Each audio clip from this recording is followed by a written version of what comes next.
Alytaus gidas – populiariausias portalas Dzūkijoje. Antradienį kelyje Alytus-Pivašiūnai-Jonuškis automobilis Saab partrenkė briedį. Nelaimė įvyko apie 14 val. Netoli Tabalenkos kaimo Alytaus rajone.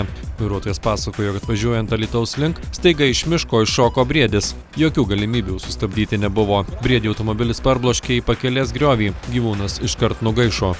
Vairuotojas nenukentėjo, nes gyvūnas tuo metu šoko ir buvo ore, o neįbėgo į kelią. Kaip rodo praktika, gyvūnas atsitrenkęs į važiuojantį automobilį paprastai verčiasi per stogą arba per priekinį langą įkrenta į saloną. Laimei šįsyk vairuotojas nenukentėjo.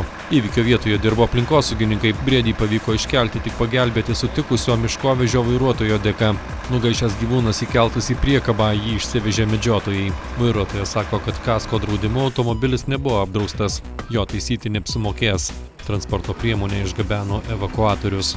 Ši kelio atkarpa pažymėta ženklu laukiniai žvėrys. Pareigūnai sako, jog tokių įvykių padaugėja pavasarį ir rudenį, o pačios sunkiausios avarijos pasekmės būna po susidūrimo su briedžiais. Susidūrimai su jais itin pavojingi, mat suaugęs gyvūnas gali sverti 400 kg. Alytaus gidas – populiariausias portalas Dzūkijoje.